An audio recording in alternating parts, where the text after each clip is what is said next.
Assalamualaikum warahmatullahi wabarakatuh. Waalaikumsalam.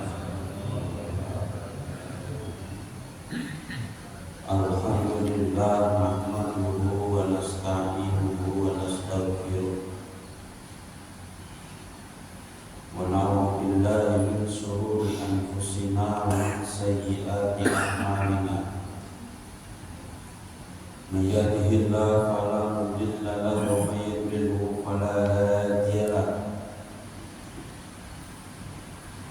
Asyhadu an la ilaha illallah wahdahu la syarika lah wa asyhadu anna sayyidana Muhammadan abduhu wa rasuluhu la nabiyya ba'dah. Allahumma shalli wa sallim ala sayyidina Muhammadin wa ala alihi wa ashabihi ajma'in, amma ba'd. Yang saya hormati Ketua BKN Masjid Nurul Huda serta seluruh pengurus yang hadir pada pagi hari ini. Bisa muliakan para ustaz, para orang tua kami, wabil khusus Imam Rawatib Masjid Nurul Huda, serta yang saya hormati seluruh jamaah salat subuh yang hadir pagi hari ini. Semoga seluruh yang hadir pada pagi hari ini diberikan kesehatan oleh Allah Subhanahu wa taala, diberikan kemudahan dalam segala urusan, dimudahkan menjalankan perintah-perintah Allah, dimudahkan mencari rezeki yang halal, halal dan ibadah, dimudahkan membayar hutang. Amin Allahumma amin. Pertama, marilah kita selalu mensyukuri nikmat Allah. Nikmat Allah kepada kita sangat besar. Nikmat kesehatan, nikmat iman, nikmat Islam. Hadirnya pagi hari ini, hadirnya kita semua di masjid ini adalah anugerah dari Allah Subhanahu wa taala yang harus kita ucapkan rasa syukur atasnya dengan melafazkan alhamdulillahirabbil alamin. Shalawat beriring salam semoga selalu tercurahkan kepada Nabi Muhammad sallallahu alaihi wasallam yang selalu kita harapkan syafaatnya di hari kiamat. Bapak Ibu hadirin yang mulia, Setelah sebelumnya kita membahas tentang terjaganya para nabi seperti halnya para malaikat,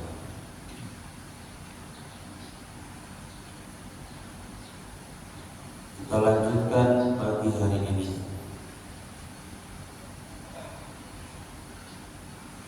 Hari ini kita masih berada pada bulan Muharram. Sekarang ini Muharram sudah tanggal berapa, Pak? Tanggal 14 Muharram. Bulan Muharram bulan penuh sejarah. Bulan Muharram ada peristiwa-peristiwa agung yang terjadi di dalamnya. Bulan Muharram adalah awal bulan bagi tahun Hijriah. Bulan Muharram tahun baru Islam. Jangan sampai bulan Muharram kita tidak gunakan sebagai momentum memperbaiki diri dan berkomitmen untuk menjadi insan kamil, manusia yang lebih sempurna, lebih baik daripada sebelumnya. Sangatlah rugi kalau kita tidak ada keinginan untuk menjadi lebih baik. Bapak Ibu hadirin yang mulia, sedikit ada nasihat untuk kita semua. Nasihat ini pesan dari ulama salaf yang sudah pernah melalui pahit manisnya kehidupan, yang sudah pernah merasakan buruknya menjadi orang yang tidak baik, kemudian bertaubat dan mendalami agama Islam. Beliau kemudian menjelma menjadi ulama yang sangat hebat di masanya, sehingga banyak murid-murid dari beliau. Nasihat dari ulama salaf tersebut yaitu Syakik Al-Balkhi. Semoga kiranya nanti bisa kita amalkan untuk setahun ke depan, mumpung masih tahun baru. Syakik Al-Balkhi memberi nasihat kepada kita semua. Alaikum bi khamsi khisalin. Tetapilah 5 perkara ini. Fa'manuha, amalkan 5 perkara ini. Jangan lepas. Yang pertama, ubudullaha biqadri hajatikum ilaih. Sembahlah Allah seberapa kita butuh kepadanya. Sembahlah Allah seberapa kita butuh kepadanya.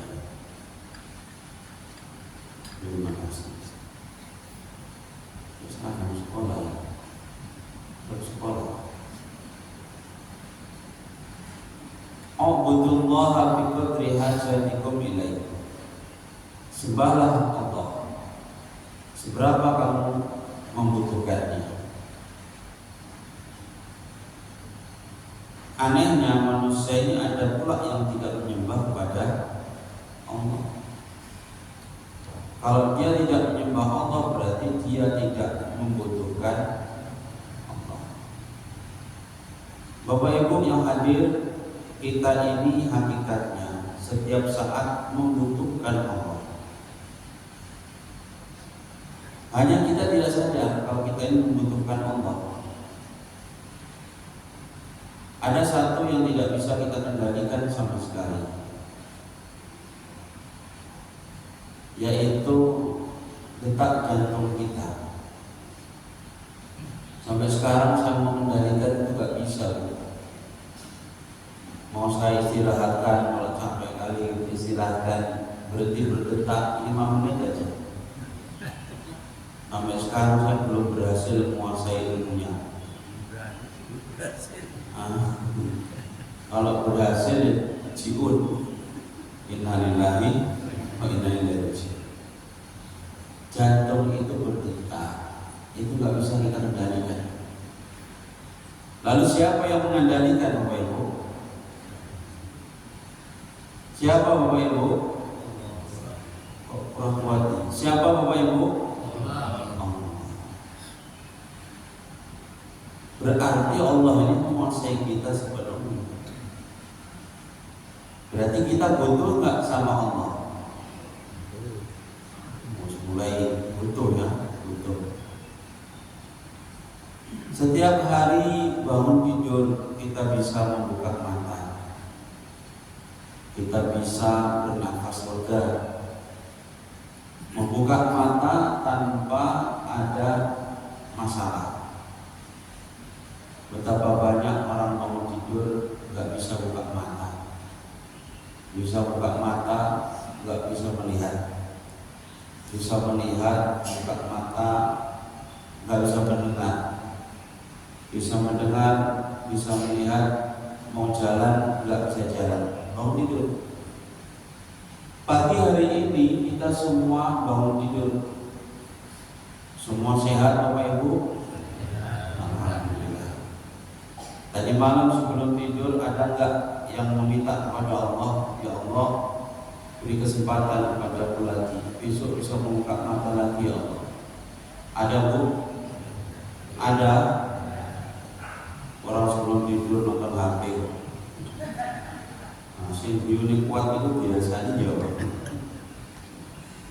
Sebelum tidur kita nggak meminta kepada Allah, ya Allah besok bangun pagi bisalah kasih kuning berjalan. Nggak ada kita minta kayak gitu.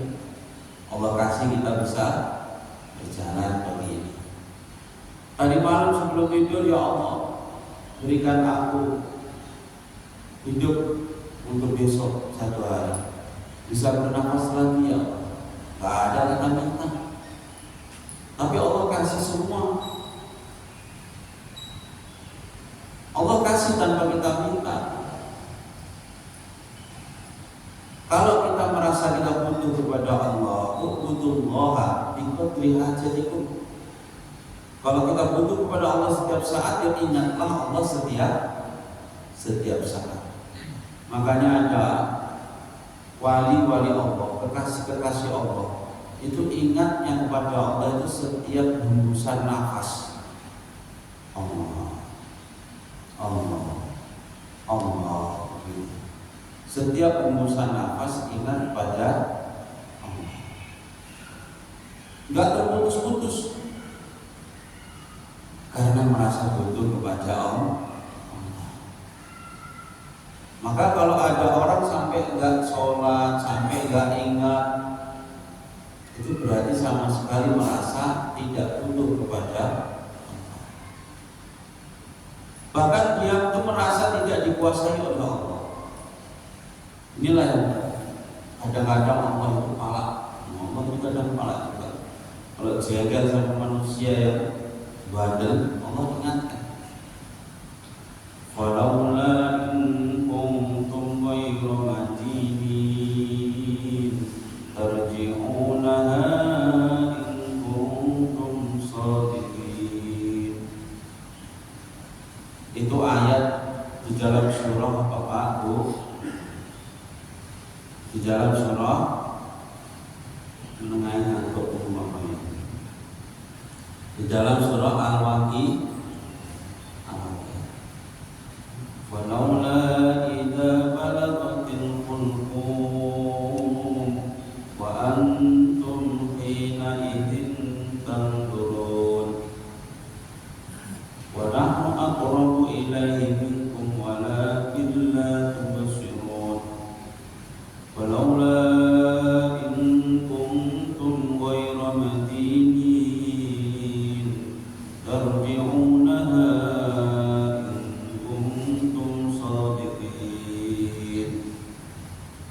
walaula idza balagatil hulqum, ya, ketika roh sudah sampai di kerongkongan, wa antum hina idzin tanzurun, dan ketika itu kalian melihat mana yang akan menjadi tempat surga atau neraka. ketika roh di kerongkongan ditampakkan semuanya.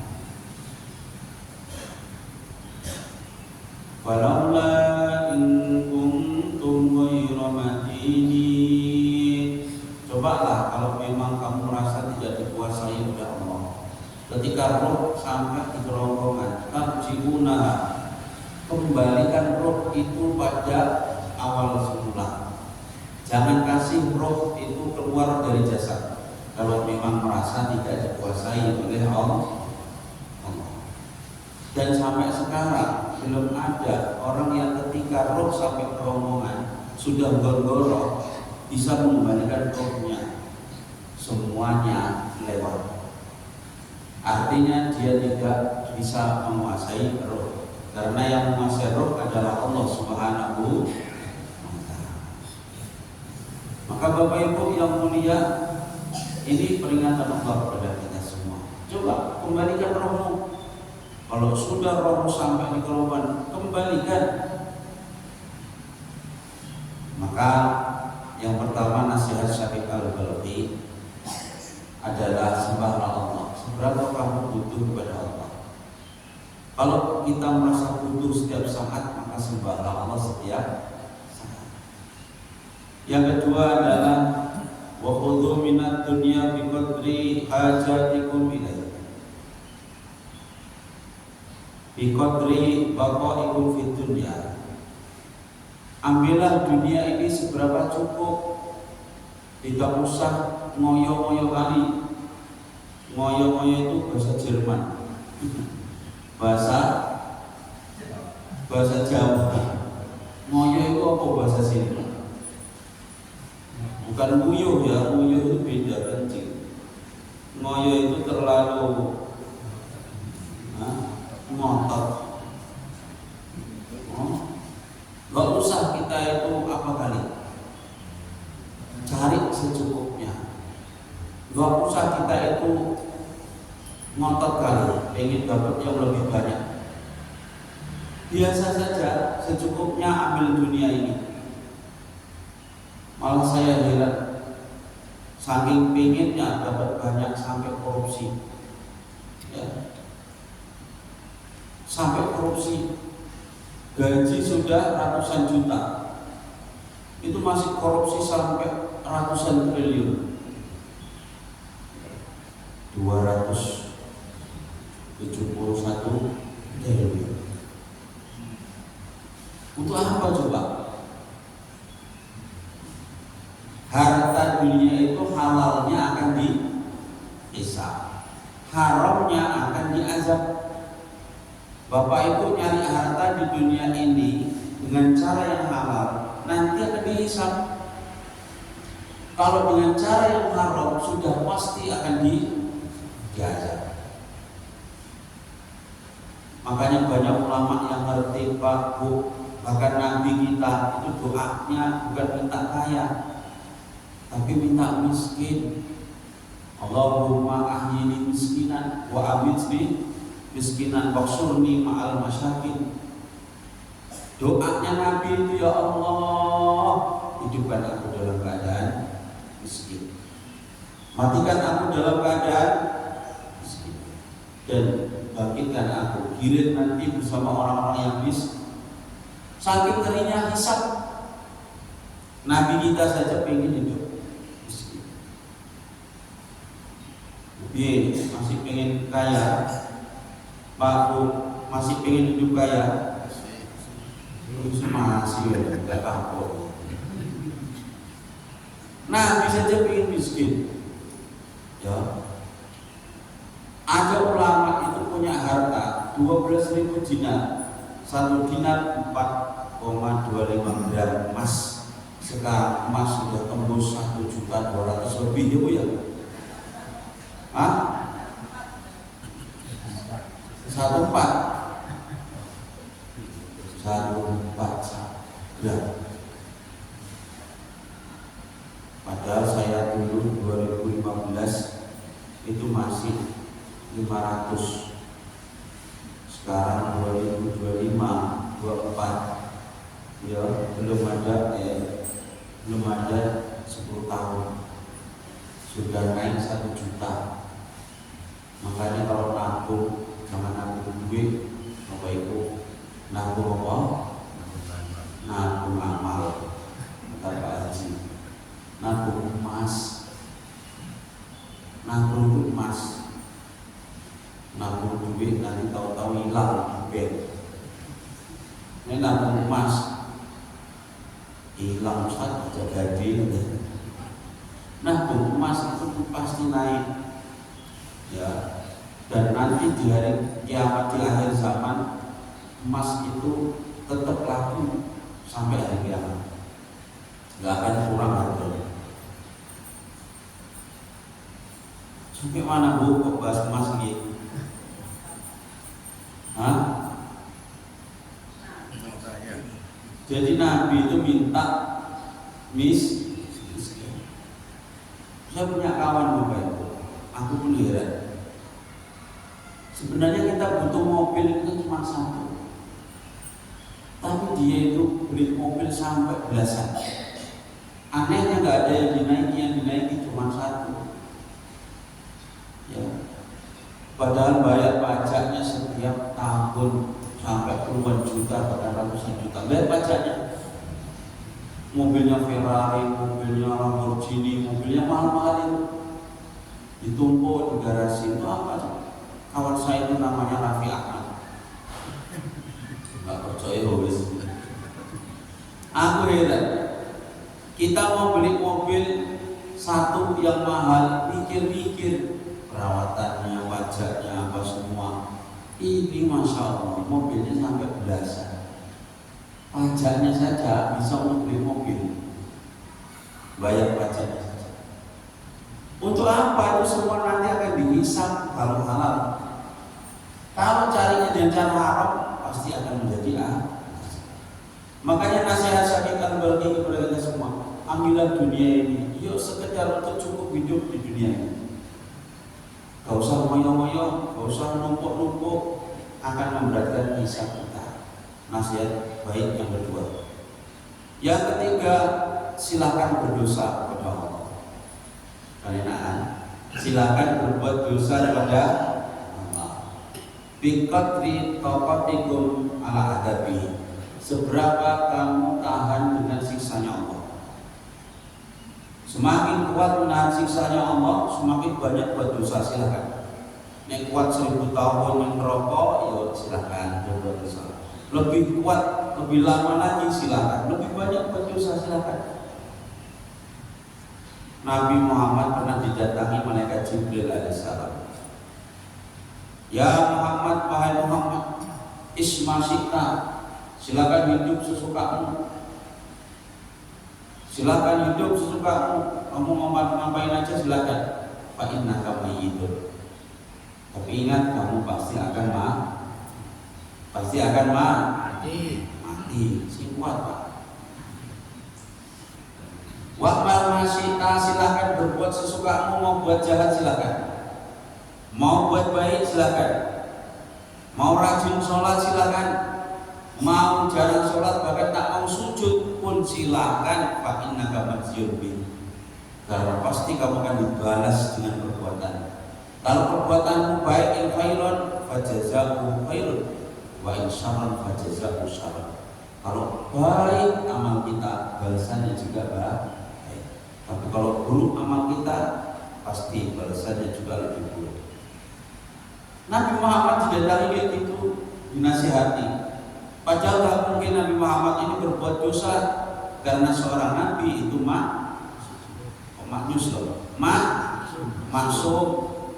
Nabi itu maksum, tidak berbuat dosa. Berarti ini nasihat untuk siapa ini arahnya? Untuk umatnya Nabi Muhammad. Silakan berbuat sesukamu, pasti kamu akan dibalas. Nasihat yang ketiga, silakan berbuat dosa kepada Allah. Silakan kalian berbuat jahat sebanyak mungkin, silakan. Seberapa kalian tahan dengan panasnya api neraka. Orang yang berbuat jahat terus itu berarti merasa tahan terhadap sisa api neraka. Padahal dipanaskan di matahari di siang hari nggak tahan baru 1 jam. Masih ingat dulu upacara bendera? Kalau sudah agak panas sedikit banyak yang pingsan. Upacara 17 Agustusan begitu, kawan-kawan saya banyak yang pingsan. Kenapa? Belum sarapan, baru dipanaskan jam 8 pagi sudah pingsan. Kemudian nanti dipanaskan di api neraka. Makanya kalau merasa tidak tahan dengan siksa Allah, jangan berbuat dosa. Ya keempat, wa tazawwadu fid dunya bi qadri nuksikum fil qabri. Silakan cari bekal di dunia ini. Silakan cari bekal di dunia ini seberapa pengen tinggal di kubur. Kita persiapkan tempat tinggal setelah ini adalah apa Bu? Kubur. Maka siap ini kita pasti akan ke sana. Gak ada yang langsung lompat ke surga, gak ada. Pasti melewati yang namanya kubur. Kalau kita tahu kubur itu gelap, siapkan dari sekarang. Bagaimana cara meneranginya? Kalau tahu kubur itu sempit, bagaimana cara meluaskannya? Kalau tahu kubur itu tidak ada kawan, gimana biar ada kawan kita nanti sana? Kalau tahu di kubur nanti ada malaikat mungkar dan nakir yang bertanya, bagaimana supaya bisa menjawabnya? Persiapkan mulai dari sekarang. Banyak orang yang mempersiapkan mulai dari sekarang. Kita jangan mengalah. Banyak orang yang lupa, saudara-saudara kita, jangan ditiru. Biarlah mereka lupa. Kalau kita bisa ingatkan, tapi jangan sampai kita melupakan. Alam barzah itu pasti. Gak ada di sini yang duduk hadir pagi hari ini yang gak mati. Semua pasti akan mati.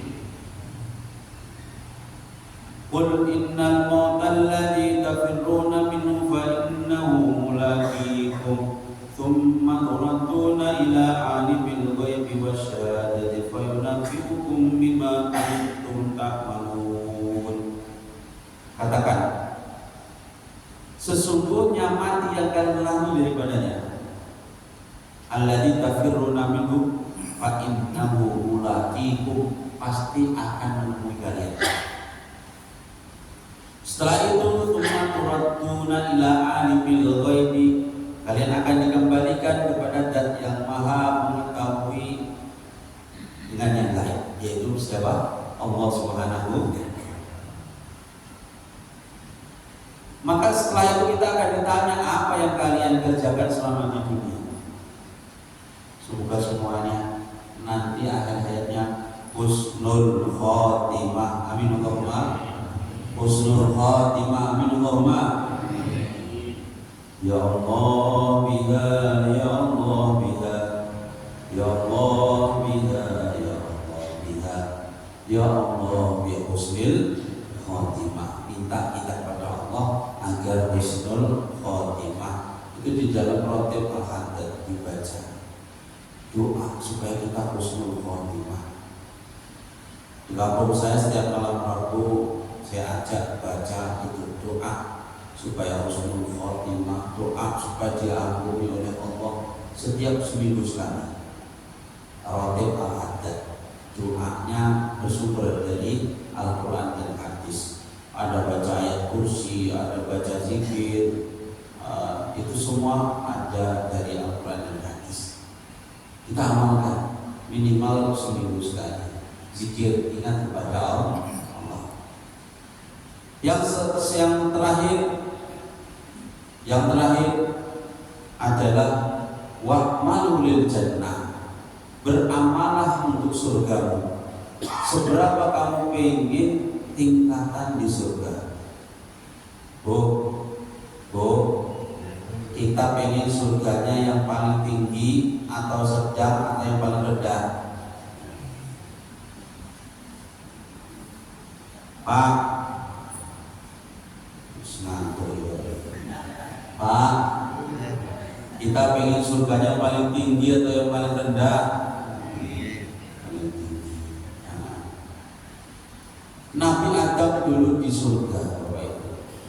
gara-gara makan buah yang dilarang, syajaratul khuldi, gara-gara makan buah cuma satu itu kesalahan, dikeluarkan dari surga, diusir dari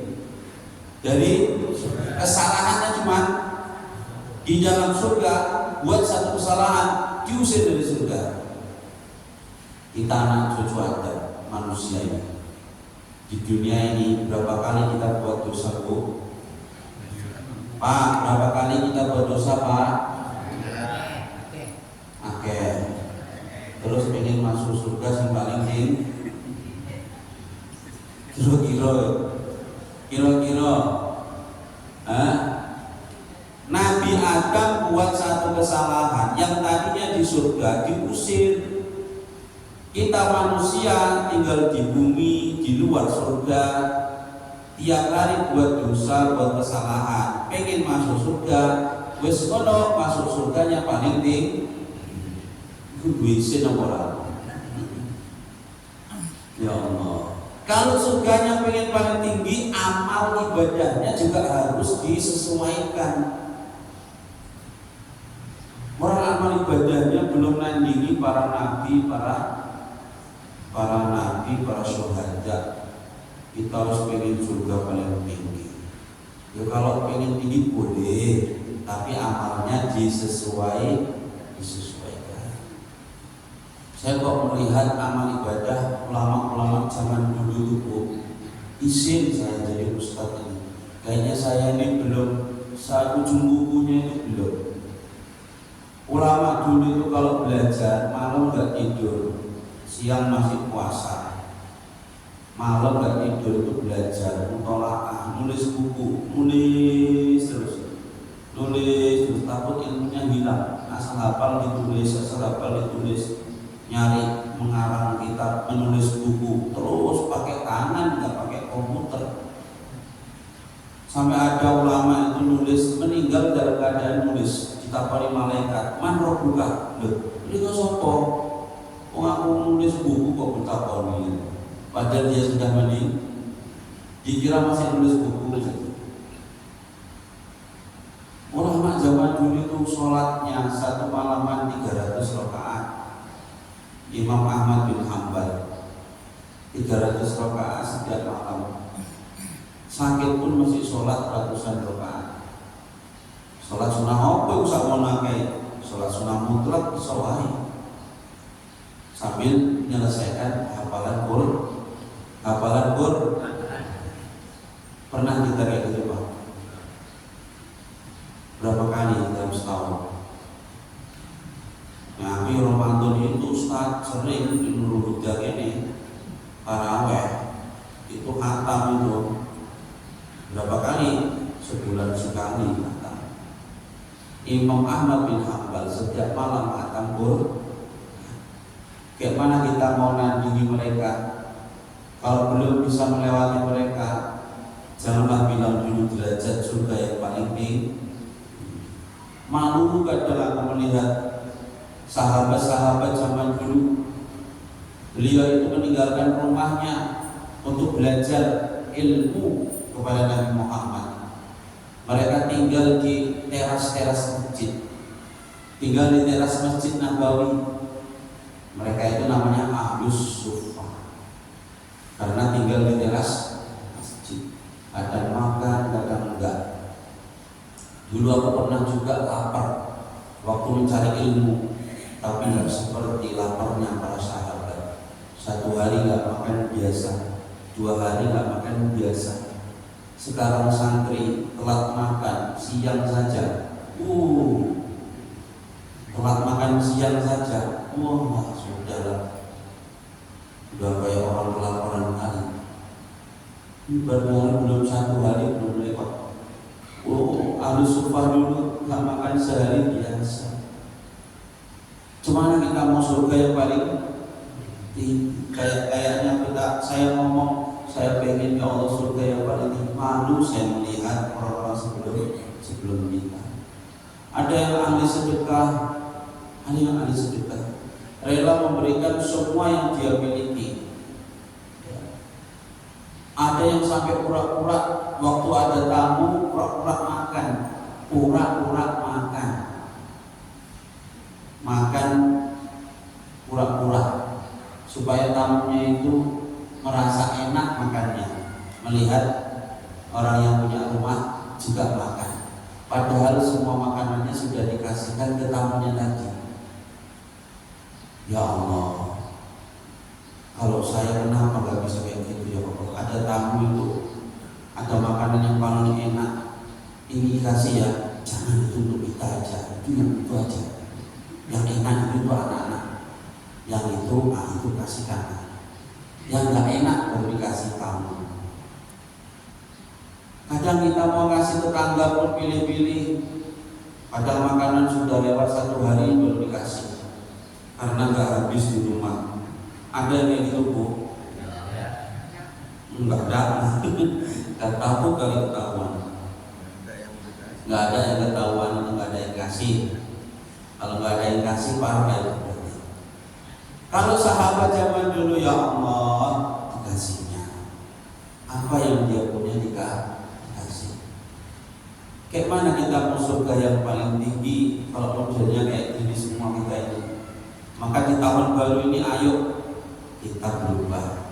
5 nasihat dari ulama tadi saya ingat. 1, apa Bu? Sembahlah Allah seberapa kita butuh padanya. Yang kedua,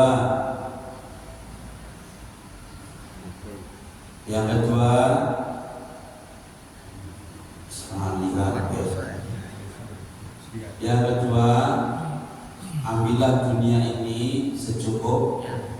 Yang ketiga, silakan berbuat dosa seberapa kita mampu menahan sik.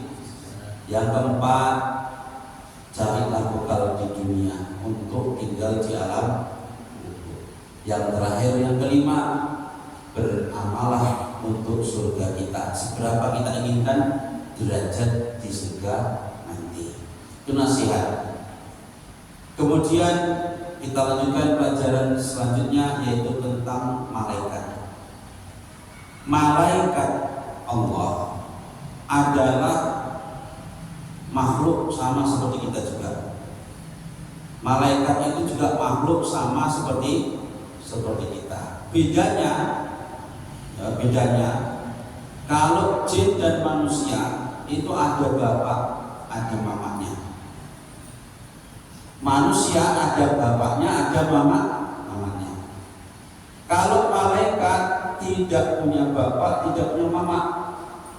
Wal malakul ladzi bila abin wa um. Malaikat itu makhluk yang enggak punya bapak, enggak punya ibu.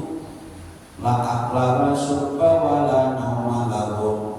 Tidak makan, tidak minum, tidak tidur. Tidak makan, tidak minum, tidak tidur. Ya. Kita manusia, ya makan, ya minum, ya tidur. Ya kita punya bapak, kita punya ibu. Ini manusia. Jin begitu juga. Jin itu juga punya bapak, juga punya mama.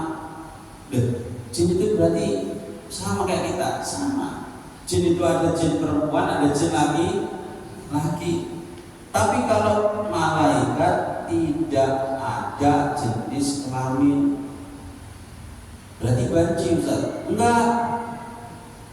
Ya tidak ada nama kayak gitu-gitu. Perempuan, laki-laki, banci enggak ada. Meja ini laki-laki ke perempuan Bu. Kan nggak ada jenis kelaminnya. Semana kita bisa bilang laki perempuan. Ini laki atau perempuan Bu gelasnya ini? Hah? Nggak ada namanya Bu. Nggak laki-laki, nggak perempuan.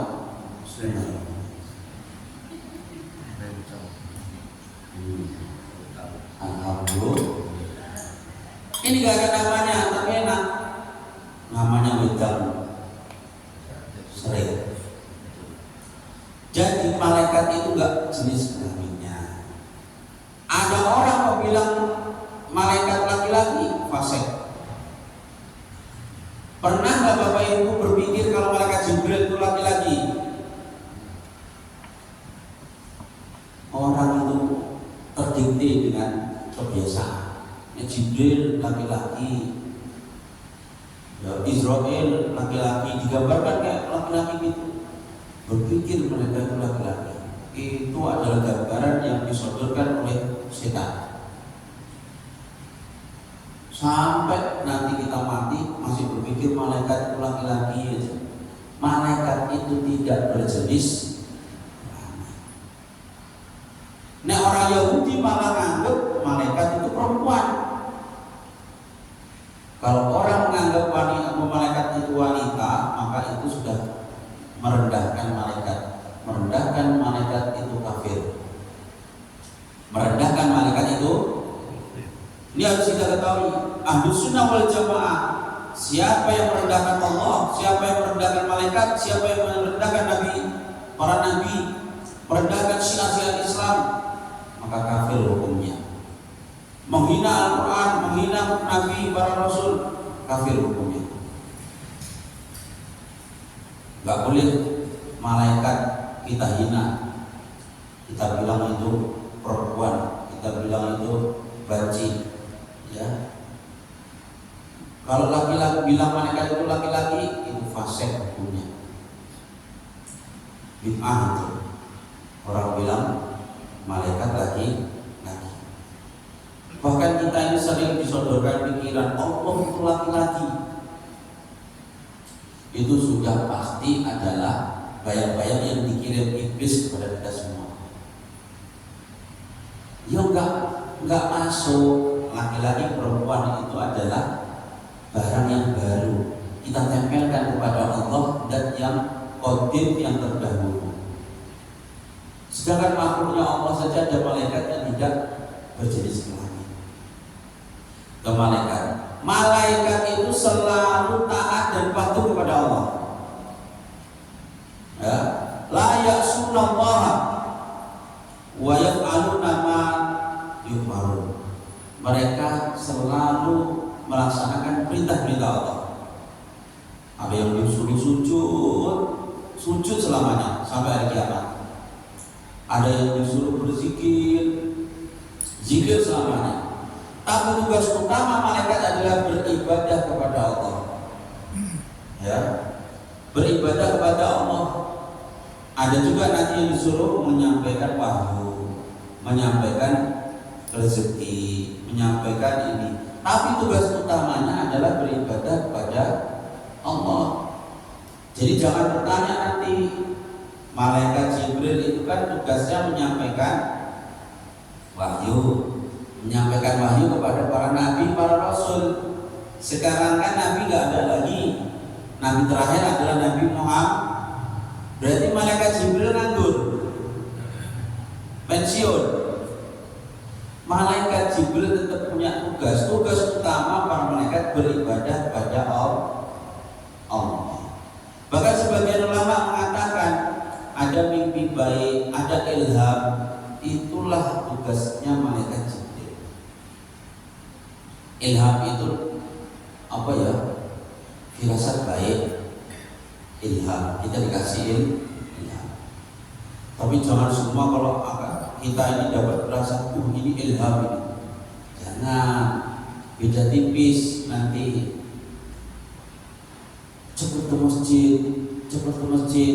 Nah, ada bisikan kayak gitu. Itu belum tentu ilham.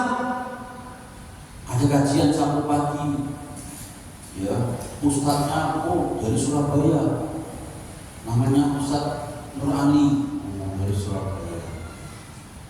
Enak loh, kajiannya misalkan dapat nasi, dapat bungkusan lagi. Ini ujung-ujungnya. Nampaknya ini ilham baik, kita disuruh ke masjid, tapi diselipkan nanti siang ngaji dapat snack. Itu sudah diselipi Jadi tidak semua ada bisikan baik itu terus dibilang apa ya? Ilham itu murni baik, murni, nggak ada embel-embelnya, murni. Ada orang dapat bisikan, kamu harus taubat. Siksa Allah itu sangat pedih. Kamu tidak akan tahan menahan siksa Allah. ketahuilah mati itu pasti. Ini cuma tobat, gak ada embel-embel apa-apa. Itu ilham. Ilham. Itu yang nyampaikan siapa? Malaikat Jibril. Tapi kalau ajaan buruk, yang nyampaikan siapa? Syaitan. Anak buahnya iblis. Malaikat Jibril. Malaikat yang wajib kita ketahui. Orang nggak tahu ini, ya, nggak tahu ini, bahkan tidak mengakui malaikat Jibril, kafir hukumnya, karena ada di Al-Quran. Ya, karena disebutkan di dalam Al-Quran. 4 malaikat yang harus kita ketahui dengan detail. Ya, malaikat Jibril, malaikat Mikael, malaikat Israfil, malaikat Israel atau Azrael. Ini harus kita ketahui. Ketuanya para malaikat ini, malaikat Jibril, ini yang paling pertama. Kemudian malaikat Mikael, malaikat Israfil, malaikat Israel. Jadi yang pasang-pasangan itu Mungkar, Nakir, Raqib, Atid, Malik, Ridwan, itu juga malaikat yang wajib kita ketahui. Namun mereka di bawahnya 4 malaikat ini. Oh, berarti malaikat itu ada kelas-kelasnya gitu. Ada yang mana yang paling utama. Sama para nabi, para rasul pun juga begitu. Nabi makhluk yang paling utama, kita sepakat. Ahlus Sunnah wal Jamaah sepakat yang paling mulia adalah Nabi Muhammad Sallallahu Alaihi Wasallam. Kemudian setelah itu siapa? Jadi para nabi itu di atasnya para malaikat, terutama Nabi Muhammad Sallallahu Alaihi Wasallam. Kita harus meyakini itu. Semua orang yang sudah akil balik harus meyakini bahwa Nabi Muhammad adalah makhluk yang paling utama. Bahkan lebih utama daripada para malaikat sekalipun. Nabi Muhammad. Setelah itu siapa? Para ulul azmi. Siapa bu? Ulul azmi itu siapa? Mimin. Nabi Muhammad, Nabi Ibrahim, Nabi Musa, Nabi Isa, Nabi Nuh alaihis salam. Tak singkat Mimin. Nabi Muhammad, Nabi Ibrahim, Nabi Musa, Nabi Isa, Nabi Nuh. Ini adalah ulul azmi. Yang paling utama di antara ulul azmi jelas adalah Nabi Muhammad Sallallahu Alaihi Wasallam. Dan kita harus tahu nih, baru para malaikat, baru para nabi, semuanya ada 124.000. Nabi semuanya ada 124.000. Rasul ada 313. Hanya tidak disebutkan namanya secara detail. Karena kalau disebut dalam Al-Quran itu harus kita wajib ketahui. Bersyukur kita yang disebutkan cuma 10. Coba kalau 313 disebut semua, tak ngapal nih Nabi sampai segitu banyaknya. 25 ini saja Nabi yang disebutkan, ya kita banyak yang nggak hafal. Malaikat 10 yang wajib kita ketahui. Kalau malaikat hitung miliaran nggak terhitung. Hanya Allah yang tahu jumlahnya. Ada malaikat penyangga ars, ada malaikat yang menjaga matahari, menjaga bulan, menjaga planet-planet, itu semua dijaga malaikat. Namanya kita nggak kenal. Kita cukup 10 malaikat yang wajib kita ketahui. Masuk nggak hafal lagi? Inilah yang harus wajib kita ketahui.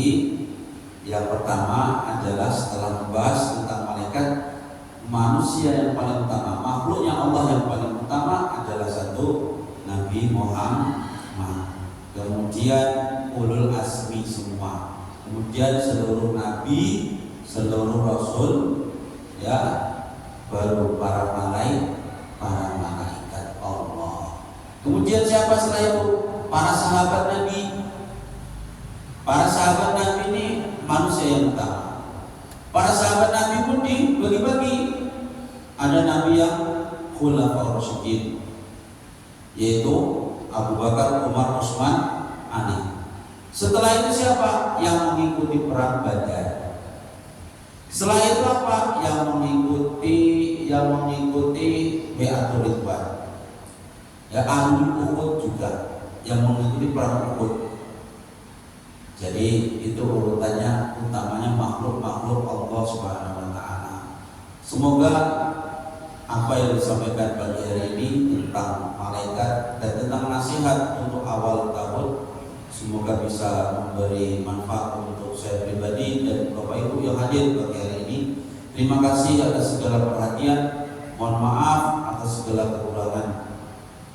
Usikum wa nafsi bittaqwallah. Assalamualaikum warahmatullahi wabarakatuh.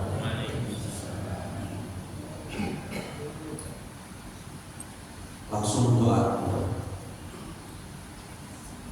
Gak ada pertanyaan-pertanyaan. Waktu sudah habis ya kan. Astaghfirullahaladzim. Astaghfirullahaladzim. Astaghfirullahaladzim. Alladzi la ilaha illa huwal hayyul qayyum. Wa atubu ilaih. A'udzu billahi minasy syaithanir rajim. Bismillahirrahmanirrahim. Alhamdulillahi rabbil alamin. Hamdan yuwafi ni'amahu wa yukafi'u mazidah. Ya Rabbana lakal hamdu kama yanbaghi li jalali wajhikal karim wa 'azimi sultanik. Allahumma salli ala sayyidina Muhammadin al-Fatih lima ughliq wal khatimi lima sabaq nasiril haqqi bil haqqi wal hadi ila siratikal mustaqim wa ala alihi wa sahbihi haqqa qadrihi wa miqdarihi al-'azim. Allahumma ij'al istima'ana hadha istima'an mubarakan waj'al iftiraqana ba'da hadha iftiraqan ma'suman marhuma. Allahumma anfa'na bima 'allamtana wa 'allimna alladhi yanfa'una wa zidna ilma.